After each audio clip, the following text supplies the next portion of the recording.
abantu bakakuvuga ngo urajya he bakakuvuga bongorerana ngo nibucya ariko bugacya kongera bugacya n'ejo bugacya urabiguhimbaza ni muzima uza kuvuga ngo yariyahuye ibyo ngibyo ni inkuru ndende ni nk'umusozi wa Sinayi ariko uzabisobanukirwa byose mu kuntu ibintu byagenze Shira umutima hamwe Shira umutima hamwe uwushyira mu gitereko urye unywe kubera ko Imana yakoze imirimo n'ibitangaza Lazaro ni muzima ati ni muzima Imana dusengera komeye ni Imana wari kubyumva uteze ntabwo byashobokaga niko ntabwo byashobokaga se ngomba kuzina muri umuna wanjye ari yese ubwo Jackie ko nta mbona amashimwe tuyazamure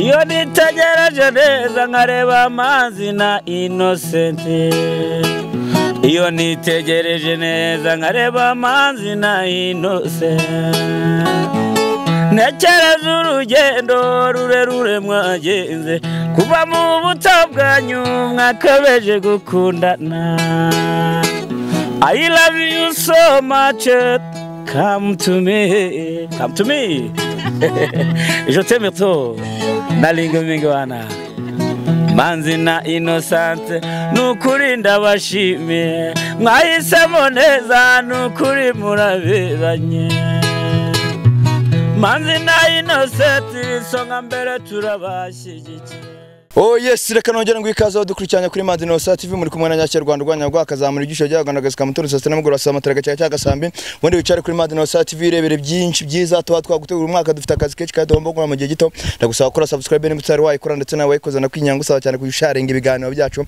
kugira ngo bigende bigera ku mpande zigiye zitandukanye zisimaze imisi nkwinginga ngusaba cyane kujya nyandikira muri comment kugira ngo ndebe icyakunze kitakunze kugira ngo menye ngo ndongera iki cyangwa se ndagabanye kireka nangire mere zikaza abakunzi bacu bari muri Amerika Asia Ora African Australia uri mu gihugu uturanye Uganda Burundi Kongo Kenya Tanzania ndetse nawe imbere mu gihugu amajyepfo amajyaruguru burasirazuba uburengerazuba ndetse no mu mujyi wa Kigali reka mubwire ko urukundo ugenda tugaragariza umunsi ku munsi n'uburyo uri kubana natwe muri bihe bitatworoheye mu bihe umuntu wese ari kwibaza se biragenda bite ese biraza kurangira bite ariko uyu munsi mfite amashimwe ku mutima wanjye uyu munsi ndumva ndi mu bicu uyu munsi ndumva ndi hejuru cyane uyu munsi ndumva ndi on top ndumva nshima Imana n'umuhungu wayo ndetse n'abamarayika kubw'imirimo n'ibitangaza Imana ikora buranja nkunda kubabwira ngo Imana ni umukozi w'umuhanga kandi mu gihe cyanyacyo mu gihe cyashyizweho Imana isubiza abantu bayo ikabasubiza ibyishimo hahandi uba warabuze ibyiringiro hahandi uba warabuze icyo wakora hahandi uba ubona isi yakwikaragiyeho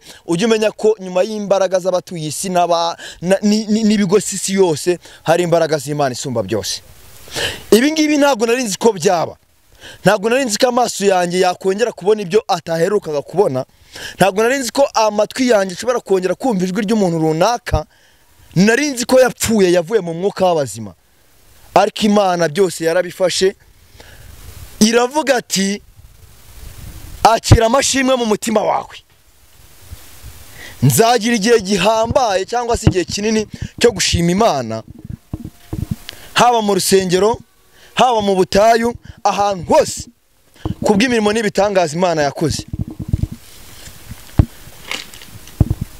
ntago namenye uburyo mbivugamo kuko namaginga ntago ndabyakira murambona mu rutoki murambona mu masaka murambona mu bigori ndetse no mu bishyimbo ushaka kwibaza ngo ngiye njyanye inkuru nziza nka yayindi abamarayika bajyanye bagiye kubwira abantu ko Yesu yavutse umucunguzi Yesu yavutse ngo bayobowe n'inyenyeri baragenda mpaka bagera ahantu Yesu yari yavukiye nanjye rero nyobowe n'Imana iri kunjyana injyana kwa Innocent n'inkuru nziza ntago mwayibona nyiretse ku mugongo nyiretse mu mutima nyifite mu mutwe nyifite mu biganza byanjye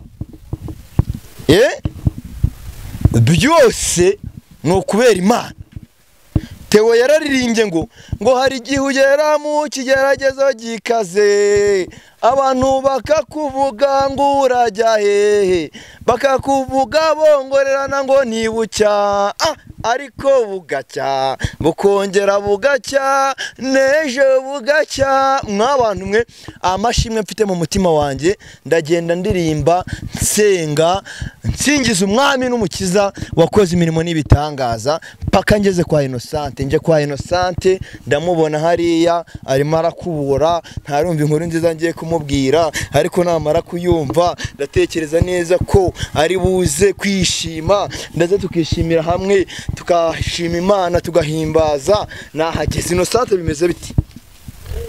Hari igihe ujya mu kigeragezo gikaze abantu bakakuvuga ngo urajya he, bakakuvuga bonkorera ntibucya, ariko bugacya kongera bugacya n'ejo bugacya.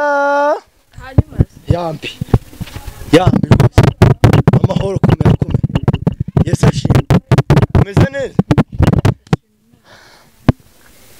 ubu ngubu igikuta cyari kikugarije cyose Imana yagikuyeho. Ngo Abisiraheli bavuye muri Egiputa, ngo Farawo yabirukanseho abagenda inyuma n'amagare n'amafarashi. Akimara kwambuka gutya Imana ibwira Mose ngo fata inkoni yawe irambure ku nyanja. Akirambura ku nyanja habonekamo inzira, Abisiraheli baragira ute barambuka. Noneho ubugoryi bwa Farawo, urumva ubugoryi bwa Farawo n'ingabo ze babonye bambutse, Abisiraheli bambutse nabo barashyira nabo ati Farawo ati nimugende. Bagezeyo ya nyanja yose ngo wa birabarundanye banagamo hagati. Inkuru nziza rero ngufite uyu munsi, Farawo wari ukuri inyuma n'amagare n'amafarashi, Imana imutsinze mu nyanja.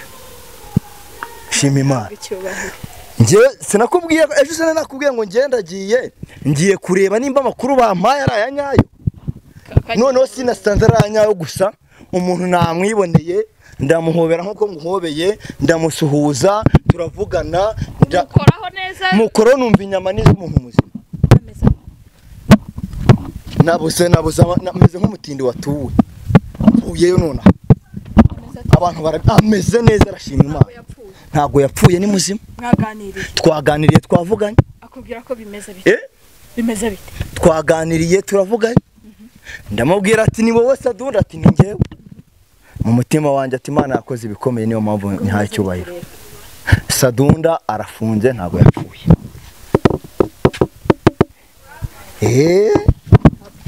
Uvuze ngo icyubahiro ni cyawe Mana, wowe utuye ahirengeye hagati y'ibizima bine bihora biguhimbaza.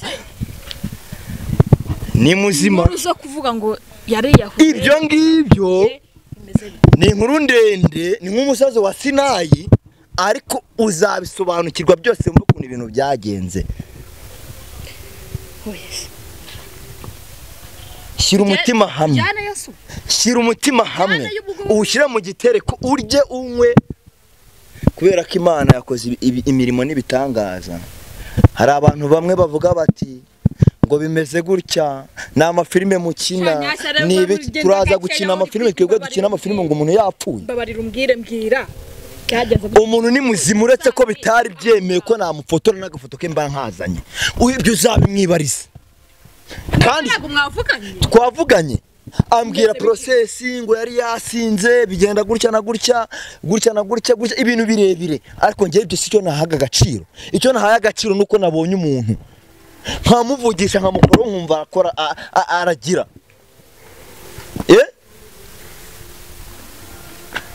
humura ibinyaneza neza bifiringo byumve neza. Imirimo n'Imana, imirimo n'ibitangaza Imana ikora nibirondoreka, kandi imyenge inako imirimo yayo irenze ibihumbi. Amushatse nakitana wongera useka wishima, niko umuntu ni muzima. Keretse nimba wenda nandi kurota, ariko se ni kumanywa ntago ndi kurota rwose. Tugiye ryari? Nushaka umbwire turare tugezeyo. Ikintu kigoye na amatike, ariko ngewe nambwiye ngo none aka kanya tugende ni vuba vuba. Harageze ute? Ni muzima. Yesu ngo yazuye Lazaro, abantu bari aho ngaho baravuga bati karabaye, banga kubyizera. Bamwe none bakamukora ati Lazaro ni muzima, ati ni muzima. Yo mana dusengira komeye Ni Imana itabura guseruka ni Imana yumva amasengesho, iyo Mana dusengira komeye. Yesu we umuntu naririye umuntu kwa tuzi ko byarangiye, ariko Mana amasengesho aravuga. Imana nibyo njya nkubwira ngo kwegerana n'Imana biduhereza umunezero, ariko njye numvaga katapfa, bikadusubiza imbaraga mu bugingo. numvaga nasi byo muri makumbwe. Urumva wari kubyumva uteze, ntabwo byashobokaga. Niko ntabwo byashobokaga. Singo ugomba kuzina muri umuna wanjye. Hari yese ubwo Jackie ko nta mbona hano mu nzu.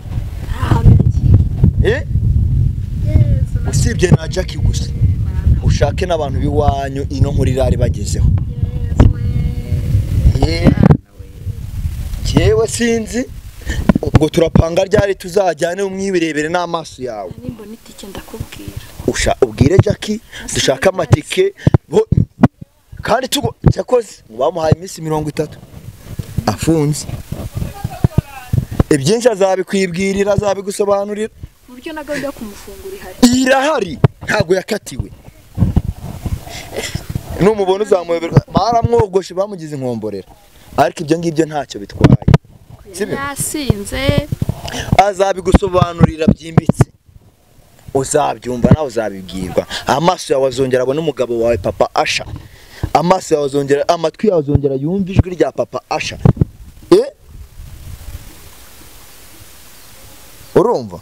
Nge rero nk'abantu mwe ngira ngo namwe mwabyiboneye n'amaso yanyu. Mwabibonye. Nta kintu mutabonye. Twese amashimwe tuyazamure, tuyahereze Imana isumba byose. Nta kindi navuga, amagambo yanshiranye, ariko Imana irahari. Innocent itegure akagatenge nubwo ari kamugira cyangwa uzashaka nakandi, tuzagenda tujye kureba umutware wawe umwibonere n'amaso yawe. Yenda ntacyo bivuze, cyambere n'ubuzima bw'umuntu. Cyambere n'ubuzima bw'umuntu. Kuba nagihumeka byo byonyine gusa. Arahumeka ni muzima, ni mutaragara rasuruti. Reka rero nk'abantu mwe ngende nananiwe dore akavumbi kandenze. Reka ngende inkuru nziza ndayikuzaniye.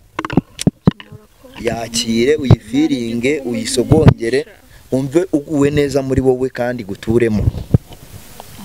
Urukundo rwawe, ubuzima bwawe akaraba ko mu mara yawe, akagufa ko mu magufa yawe ni kazima. Byose no kubera Imana, Imana ibampera umugisha. Bye bye.